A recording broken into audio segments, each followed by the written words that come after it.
Hi, Jose, Joe Fish Keeping. I just wanted to bring you this video more as a precaution, maybe hopefully informative to some of you. As titled this video is going to be just on some medication precautions. All my tanks, as I will show you briefly, they all, I keep them overstocked. Overstocking is generally not an issue for me. I do water changes, as I said before, 80% once a week. Sometimes I've done 100%, less I've done this time here with this video. And then also I do keep, from any norms that you hear out in the internet, I do keep my tanks over time. It works well that way. You're looking at my 120 gallon discus tank now. As it generally looks, right, with the exception of I have some issues that I'm resolving right now. This other one is going to be the 90 gallon tank. It's a mixed community tank. Again, way overstocked. Again, it works well. Nobody bothers anybody there. And with the exception of an occasional loss of a fish here or there just because of time, whatever is a single loss, that happens. That's something you're expecting in fish keeping. Some of the smaller breeds sometimes. This one is a 65 mixed community barb tank. It is again overstocked, heavily planted. I have very little issues with this tank. Occasional loss here or there because of aging or any other issues that may present themselves anyway. And now this one is a 60 gallon, it's a cube 60 gallon tank. There are some barbs here. Tetras, as you can see, a mix of tetras and some bottom dwellers of a mixed type. So again, unless there's some occasional issues, I do treat. So what has been going on with the 120 gallon tank is I went to a Keystone Clash, which is a fish event for those of you who may not be aware of it. It's a large fish event. I did a video previously on it. You can see it, see what it's all about. So when I came back, before I left, for the 120, I used a Fluval FX6. And before I left, I noticed the flow was very low coming out, and I just, again, you get careless sometimes, which is, I think, what happens in my case here. So I left it like that. When I came back, most of the fish were mouthing at the surface. Flow was very low, almost non-existent, and a heavy water change immediately. I was supposed to go to my mom to drop off some fish that we had for her. And I told my wife, you go, I got to take care of this tank. So I did that, and kind of everybody returned to normal. Now, previously, I had been treating, one of the discus had hole on the head, which he has recovered, but I have them in a separate tank, which I will show you at some point later on here.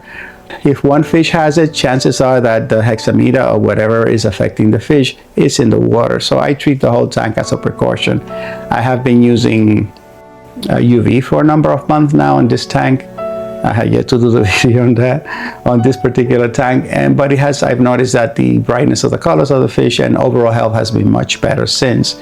But occasionally stuff happens, whether they get stressed out for whatever reason. So I decided to treat the tank. So I treated it for the 10-day course of a trio that I use, that I'm posting what the medications for that trio are.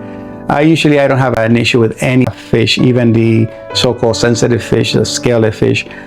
This is part of my quarantine process, and anytime I see anything strange, I just treat them with that trio. It comes together and is meant to be used together, so not really an issue. So I treated it, did a water change at some point, and I brought the yellow discus that you're going to be seeing, little one swimming around. I brought it from the Clash. It was a beautiful one. It was hard to let it go. It was so solid, all yellow, no peppering, yellow pigeon. So I brought it in. It's maybe about 4 inches, so a little smaller than the others. But anyway, so I put him in a 20 gallon to quarantine. He was hiding behind a filter. We're not coming out, not feeding. I put him on another 20 with different type of fish, with a bunch of corridoras that are breeding, again, hiding. So I say, you know what, I felt very comfortable with the seller of this fish, and they're homebred and not imported. So I figure, against my better judgment, I put them in the 120 tank. I'm not saying that the cause of this problem was this particular discus. He's the one who's doing the best. So I put him in there immediately. He blended with the bunch, and he's out, he's eating, he's active. As you can see him on screen, he's did perfectly. So I did not suspect it, but since he was new into the tank, what I decided to do was to use Praziquantel. It's the one of my choice. Is the Saltwell. It's in a liquid form. Once before, I had an issue where I used an antiparasitic. The other one was flubendazole, which is this particular one that I use. I use it routinely every 2 months, every month, as a preventative for parasites. if I've already treated them, why would I use parasites again? We do use frozen foods. I don't use bloodworm. I choose not to. Some of these frozen food may bring some sort of parasite, so I do periodically treat them, and I really have not had an issue with parasites since. But anyway, I noticed that one of them was beginning to have the poop was not quite brown, so I said, let me just use the Prosequantel.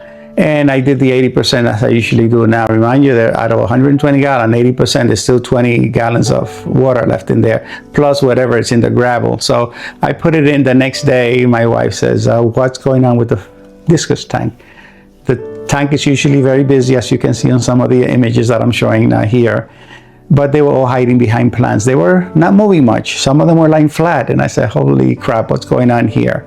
So, of course, I did a 80%, then started filling on the other end while draining on the other side. So basically, I did 100% water change on the tank. That does not affect it as much as people say. Discus are sensitive. But if you get your fish accustomed to heavy water changes, they're going to do fine. The problem is, when you don't change water for months and then decide to do a heavy water change, whatever shit has piled up in the water, and you make a sudden change, that's too much for the fish and they will perish. But when they're used to it, it's not going to be a problem.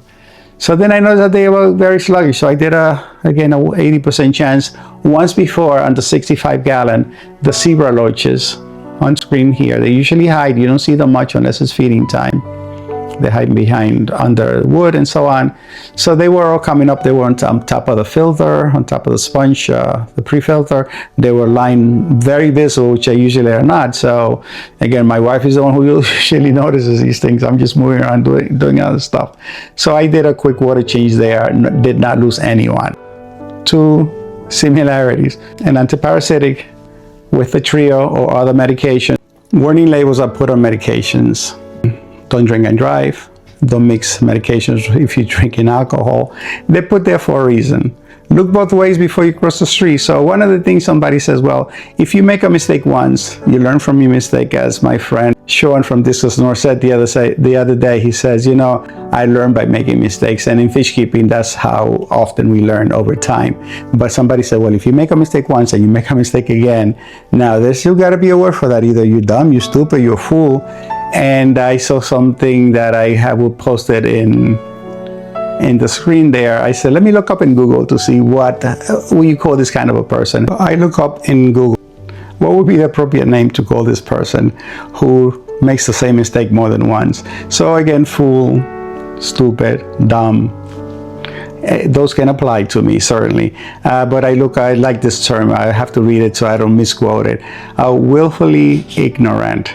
And what that says is deliberately avoiding learning or acquiring knowledge. I like that willfully ignorant. I think that basically describes what I've done. I had this experience before with the 65-gallon tank, and my wife is usually the one who tells me, don't mix medications because something's going to happen. But sometimes you get comfortable. I've done it before. It doesn't happen, and so on.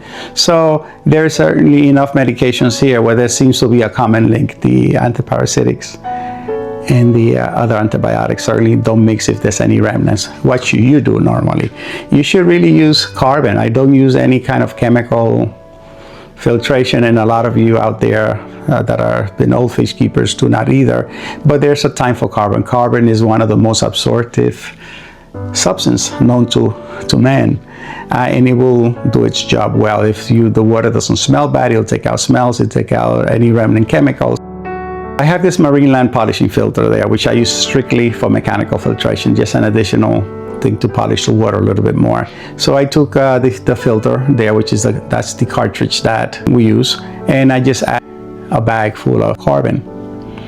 And I just put it in a media bag just to keep it contained there. Rinse it well if you choose to use it, because there's a lot of fine black powder that will come in there.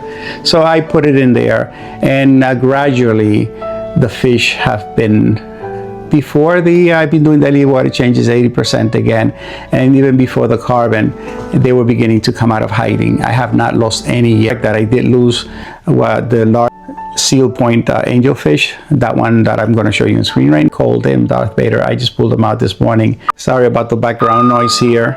I am at the hospital working, and I'm just during a break. I'm trying to do this, otherwise these videos never make it out. So I apologize for the beeping.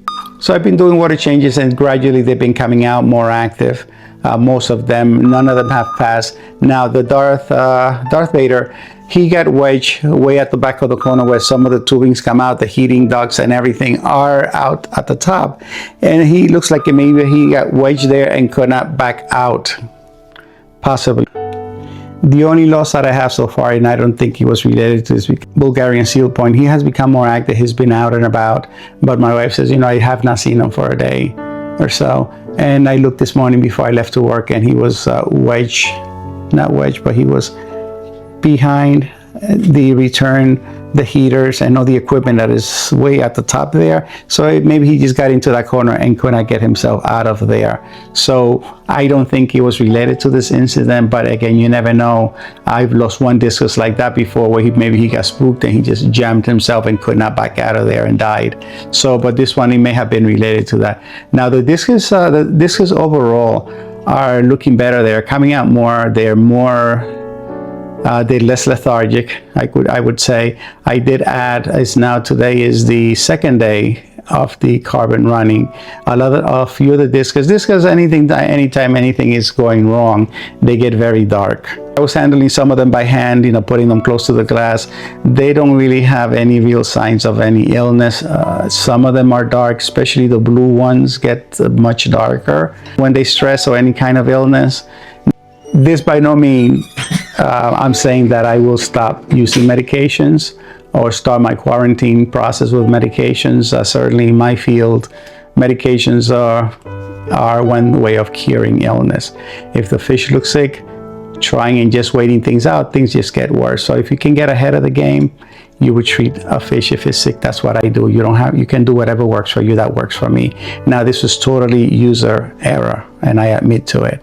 Now, sometimes we get comfortable. Just because you did it once, you did it twice, and everything worked out, or you went across the street and a car didn't hit you without looking both sides. You have to be careful, and you have to use common sense most of the time and follow instructions. A lot of times we don't read instructions, but you will hear often, don't mix medication. Some companies like CChem, they will tell you can mix our medications together, but it's not recommended. But you just have to be careful. Now they are so far getting better now.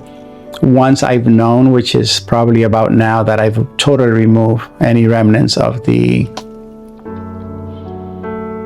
Prasi Pro, I certainly will start treating again with the trio, because whatever was going on there before, I'm not totally convinced that it's gone, or some of them are looking kind of dark. As I said, it could be total stress, but I'm not going to wait until things will progress. So now that I know that the water is clear of other medications, I will go back to the trio, which has been very effective. Now that trio that I keep talking about is metronidazole, nitrofurazone, and kanamycin. 3 broad spectrum antibiotics that are really amazing for most of fish illness. Just again, mistakes that we can avoid, and unfortunately a lot of the times fish keepers, it's part of the game. We make mistakes, whether it's willingly or unknown, but we will lose fish. And hopefully these guys, some of them, I waited quite a while to get the right color, the right shape, and the right type. And some of them about 2 years I was waiting for to find the right size and color some of them. So I have a good mix of what I really want and wanted. There's still one I will show you on screen. I got one that was closed. These other 2 have like eggs. They were out of the tanks, and certainly they were not affected by anything. This one that I'm showing on screen is the closest I found to the other one that I saw. When I found that I didn't have tank space for quarantine, or just was not ready for it for whatever reason, but I kept my eye out for it, and when I found the right size and type, then this one I got, it was not quite what I was looking for, but it was the closest one I found. Because of the cost and time of replacing all the fish that I had lost, all the discus that I have lost, maybe about 4 or 5 years ago, when I have on previous videos, I have mentioned that I lost this full tank with all the discus and everything else that was in it. Finding the right size, the right colors, and really the mix of colors that I wanted, it has taken time and quite an expense, as you could imagine. And now all these guys right now, they all are out. Some of them still are a little bit dark. I started again the trio of medications. Some of them are looking a little bit dark, but the important thing is that they all are eating. Nobody's hiding anymore. And they are very, this one was yesterday. He was still hiding a little bit, but they're all out with the bunch now in the school. They all are grouping together as they tend to do anyway, but none of them are as lethargic as they were. Most have their color back. Some of the blues have their color back, and they are eating actively, everybody. So if any is in hiding, once the food is dropped, they all come out to eat. I don't feel that I'm totally out of the woods, because they still, some are darker, but they are still eating, and that's always a plus. They have improved. Today is the second day of the trio. This is the one that is in a separate tank that had hole in the head. He has his color back. It's not as bright as he usually is. A couple of hours after adding the second dose of the trio, they all are out in a bunch, and they are very active eating. Maybe the tragedy was avoided totally. The only one that was lost was the large angel. I hope that some of this information was helpful to you. I am not discouraging use of medication. I believe they have a definite use in the hobby, but you just have to use common sense sometimes and use your caution, follow instructions, and if you're told don't mix these medications, there's a reason why, and try to avoid mistake that can be proven to be very costly. I can tell you that my heart was very heavy for a few days there. Another YouTuber friend, she comments on some of my channels. She keeps some discus too. She just commented on a short that I did that she's very depressed because she has lost some of her discus, and it's never easy. Not so much that you enjoy your animals, but also the fact that it is costly, and you buy the fish because you like them. Losing any animal is never a fun thing. Thank you for watching and listening, and I'll see you in the next video. Thank you so much.